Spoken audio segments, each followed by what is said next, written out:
Hi welcome to back my channel something new with Rashi. आज मैं आप लोगों के साथ शेयर करने जा रही हूँ एक ऐसी स्किन जिसके ऊपर एक्ने स्कार्स हैं और ये जो स्कार्स है वो काफ़ी हद तक ट्रीट हो चुके हैं।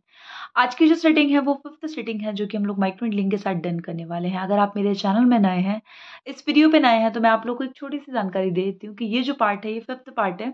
इससे पहले मैं माइक्रो नीडलिंग की ऑलरेडी 4 सेटिंग डन कर चुकी हूँ इस स्किन के ऊपर। जब फर्स्ट पार्ट में अगर आप लोग देखेंगे तो आप लोग देखेंगे यहाँ के जो स्कार्स है वो बहुत ज़्यादा हाईलाइट हो रहे थे। स्कार्स के साथ-साथ जो स्किन है अंदर की एक्ने के बैक टू बैक एक्ने आने की वजह से वहाँ पर पीआईई और पीआईएच मार्क रह रहे थे, जो कि ब्लैक कलर के मार्क थे, रेड कलर के मार्क थे। उनकी वजह से स्कार्स जो गड्ढे हैं वो बहुत ज़्यादा हाईलाइट हो रहे थे, स्किन बहुत ज़्यादा डैमेज सी दिख रही थी। अगर आप लोग फर्स्ट पार्ट देखोगे तो उसमें स्किन पूरी तरीके से डैमेज हो चुकी थी, लेकिन अभी स्किन बहुत अच्छे से रिकवर हो रही है, हील हो रही है। यहाँ पर आप लोगों ने अगर देखा होगा तो लास्ट फोर्थ पार्ट के अंदर फेस के ऊपर कुछ एक्ने भी थे, जबकि फर्स्ट पार्ट अगर आप लोग देखेंगे तो फर्स्ट पार्ट से एक्ने बहुत ज़्यादा बढ़ रहे थे, धीरे-धीरे कम हो रहे थे, ज़्यादा हो रहे थे, लेकिन इस पार्ट के अंदर फेस के ऊपर बिल्कुल भी एक्ने नहीं है। यानी कि इस ये वाला जो चिक है इसके ऊपर बिल्कुल भी एक्ने नहीं है।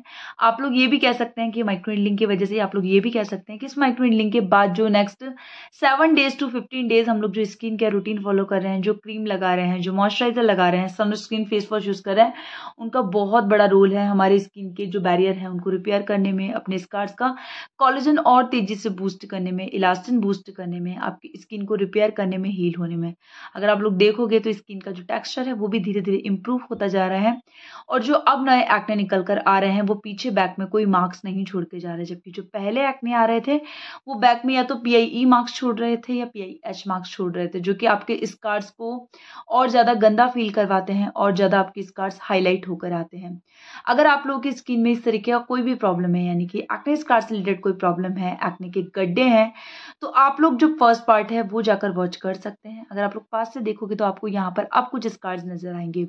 ये स्कार्स अभी हील नहीं होने वाले हैं, अभी कंटिन्यू मुझे ये जो सिटिंग्स है ये करते हुए कुछ मंथ स्टार्ट हुए हैं। एटलीस्ट हमको ये ज़्यादा भी नहीं तो 6 मंथ कंटिन्यू करना पड़ेगा अगर हमें अच्छे रिजल्ट देखने, तो क्योंकि हम लोग कोई डर्माटोलॉजिस्ट नहीं है, हम लोग कोई बहुत ज़्यादा एक्सपीरियंस होल्डर नहीं है। मेरे स्कार्स पे मेरे स्किन के ऊपर काफ़ी ज़्यादा एक्ने स्कार्स रहे हैं, तो मैंने काफ़ी लॉन्ग टाइम, आप ये कह सकते हैं 3-4 साल या उससे भी ज़्यादा अपने फेस के ऊपर माइक्रो नीडलिंग की है। इसके साथ एक रूटीन फॉलो किया है जो कि मैंने अपने काफ़ी सारे वीडियोज़ में आप लोगों के साथ शेयर किया हुआ है।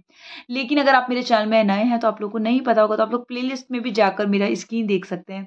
वहाँ पर मैंने किस तरीके से अपनी स्किन की प्रॉब्लम फेस करी, आप लोग वो देख सकते हैं। मेरे जो स्कार्स है वो काफ़ी ज़्यादा सिवियर थे, काफ़ी ज़्यादा ओल्ड थे। मैंने बहुत लंबे टाइम अपने स्कार्स को, अपने एक्ने को, 4th ग्रेड तक को एक्ने को ट्रीट करने के लिए मैंने बहुत मेहनत की है, अपनी स्किन के ऊपर बहुत मैंने काम किया है। उसी से मैंने कुछ एक्सपीरियंस लिया जो कि मैं आप लोगों के साथ शेयर करती हूँ।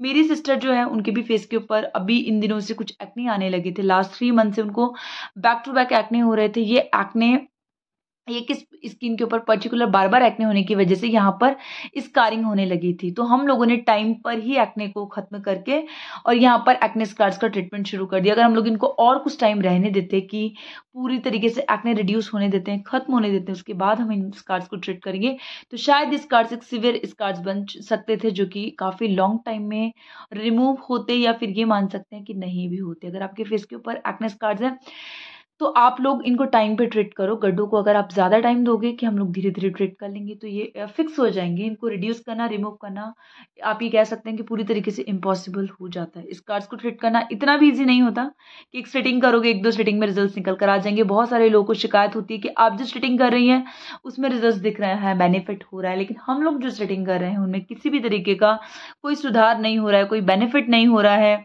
तो ऐसा क्यों है? आपकी सेटिंग इतने अच्छे से डन कैसे हो पा रही है? एक्चुअल में ऐसा नहीं है कि मेरी सेटिंग अच्छे से डन हो पा रही है। बहुत सारे लोग हैं जिनको यही नहीं पता है कि कितना एमएम यूज़ करना है, कितना नहीं करना है। कुछ लोग अगर माइक्रो नीडलिंग कर रहे हैं तो वो स्किन केयर रूटीन फॉलो नहीं कर रहे हैं। एटलीस्ट 15 डेज़ का आप लोग गैप दो। 15 डेज़ में आप लोग जो आपको स्किन केयर रूटीन बताया हुआ है, एक अच्छा फेस वॉश, एक माइल्ड जेंटल फेस वॉश जो कि आपकी स्किन को क्लियर करे, आपके स्किन को रिपेयर करे, हील करे, आपके टेक्सचर को इवन बनाए।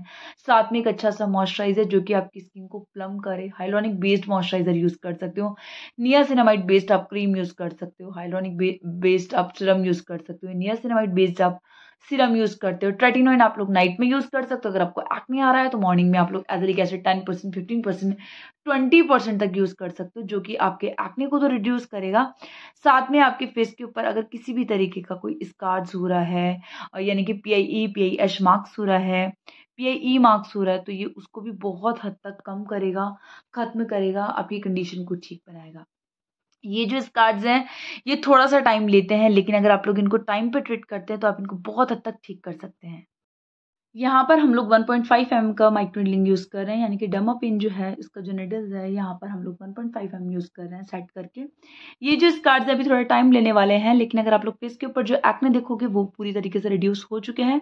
अगर आप लोगों के फेस के ऊपर किसी भी तरीके के एक्ने हो रहे हैं तो या तो आप लोग 1-2 एक्ने हैं तो एक्ने को अवॉइड कर सिर्फ स्कार्स वाले एरिया को ट्रीट करो। लेकिन अगर आपके फेस के ऊपर बहुत ज़्यादा एक्ने हैं तो प्लीज़ पहले एक्ने का ट्रीटमेंट लो। एक्ने का ट्रीटमेंट मैंने ऑलरेडी शेयर करा हुआ है, या मैं नेक्स्ट एक टीनेज वीडियो लेकर आने वाली हूँ जिसके फेस के ऊपर ब्लैक हेड व्हाइट हेड्स काफ़ी ज़्यादा एक्ने और PIE मार्क्स हैं, वो मैं आप लोग के साथ शेयर करूंगी। उसके अंदर मैं एक प्रॉपर स्किन केयर रूटीन आप लोग को एप्लीकेशन करके बताऊंगी। आप लोग वो रूटीन फॉलो करके पहले 2 से 3 महीने के अंदर अपने स्कार्स को ट्रीट कर सकते हैं। उसके बाद जब आपके एक्ने को ट्रीट कर सकते हैं, जब आपके एक्ने रिड्यूस हो जाएंगे उसके बाद आप अपने स्कार्स को ट्रीट कर सकते हैं। तो यहाँ पर हम लोग देख रहे हैं कि ये जो स्कार्स है बहुत बहुत कम हो चुके हैं।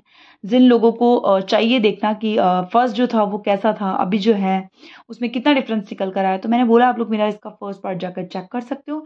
इसके साथ जिन लोगों को ये है कि इसके साथ हम लोग को क्या रूटीन फॉलो करना है, क्या नहीं फॉलो करना है, तो अगर आप नए हैं तो मैं आप लोग को बता देती हूँ कि अभी 2 से 3 दिन आप लोग को रेटिनॉल यूज़ नहीं करना है। रेटिनॉल ए काफ़ी हेल्प करता है आपके स्कार्स को इम्प्रूव करने में, उसको श्रिंक करने में, अपनी स्किन को बेटर बनाने में। तो यहाँ पर 3 दिन बाद जब आप लोग अपने फेस के ऊपर ट्रेटिनोइन शुरू करोगे तो वो यहाँ पर बहुत फास्ट रिजल्ट देगा।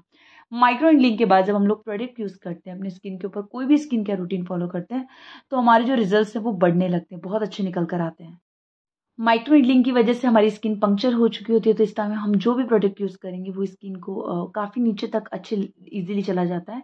यहाँ पर अगर आप लोग देखोगे तो थोड़ा सा ब्लड आ रहा है। काफ़ी सारे लोगों का ये होगा कि स्किन इतनी गीली गीली क्यों हो रही है, क्या मैंने यहाँ पर पानी यूज़ किया है?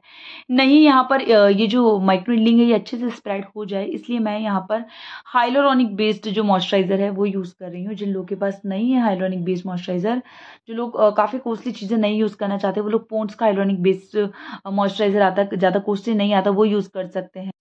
आप लोग चाहें तो हाइलुरोनिक बेस्ड जो सीरम आता है 2% आप वो यूज़ कर सकते हैं। होगा क्या कि आपका ये जो पेन है या आपका जो माइक्रोनेडलिंग टूल्स है वो काफ़ी अच्छे से स्प्रेड हो पाएगा, ईज़िली चल पाएगा, स्किन डैमेज नहीं होगी। और जब आप लोग ये करते हैं तो ये जो है स्किन पंक्चर होगी। आप जो यूज़ कर रहे हैं हाइलुरोनिक जो भी यहाँ पर यूज़ कर रहे हैं, जेल यूज़ कर रहे हैं, क्रीम यूज़ कर रहे हैं, मॉइस्चराइज़र यूज़ कर रहे हैं, वो भी आपके नीचे की डर्मिस लेयर तक जाता है। काफ़ी अच्छे से आपको रिजल्ट्स देखने को मिलते हैं।